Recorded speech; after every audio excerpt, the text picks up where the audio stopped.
When fear enters the heart, truth becomes difficult to hear.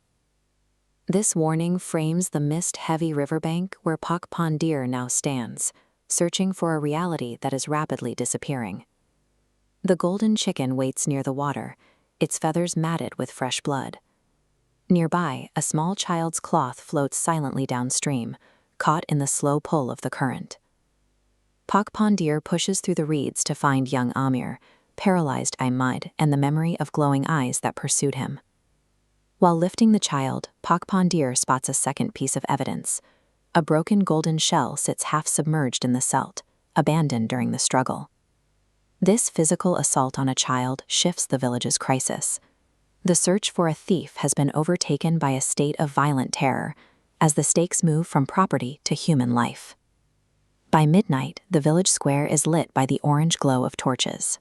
The atmosphere is thick with the scent of smoke and the weight of a community turning on itself in the dark.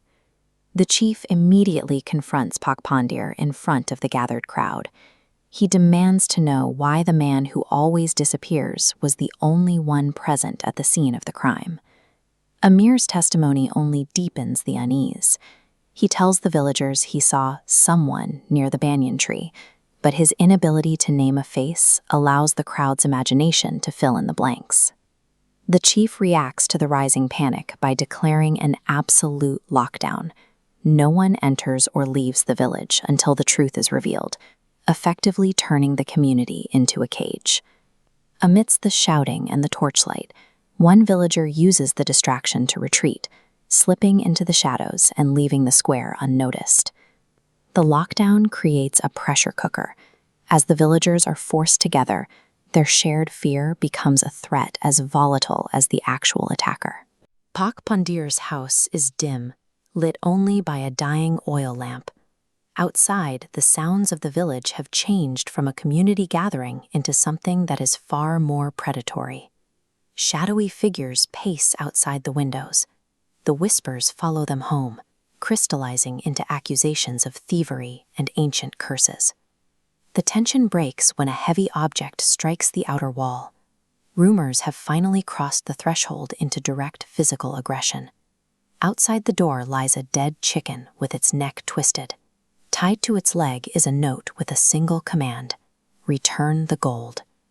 This act of violence proves the mob's panic has a specific direction.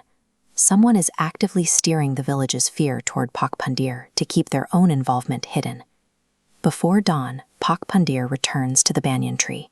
The old man is already there, standing as a silent witness to the rising mist.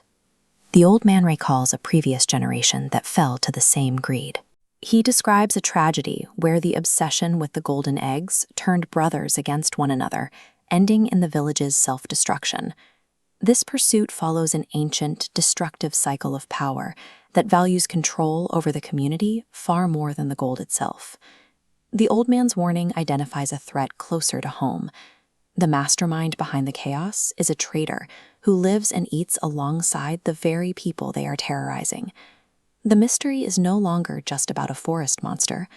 To end the violence, Pak Pandir must identify the inside man who is manipulating the village's historical greed. The morning sun offers little relief as Pak Pandir enters Amir's house for a private conversation, away from the prying eyes of the chief's men. Amir admits he stayed silent in the square because he recognized his attacker. He describes a man dressed in black cloth, someone he has seen in the village before. Amir pulls an object from his pocket, a carved wooden charm dropped by the man during the chase. It bears a symbol identical to the one found at the banyan tree. Pak Pandir recognizes the craftsmanship.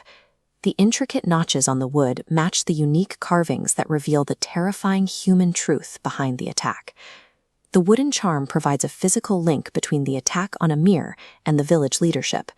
The supernatural rumors of the night before have been replaced by a human signature. The door is kicked open. The chief and his guards stride in, their presence instantly turning the small room into a site of confrontation. The chief's eyes lock onto the charm.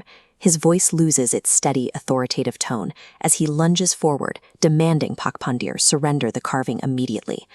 The standoff is broken by a sudden, metallic clucking from the yard. The golden chicken has returned, standing in the full light of morning. The chief looks past the chicken toward the forest edge.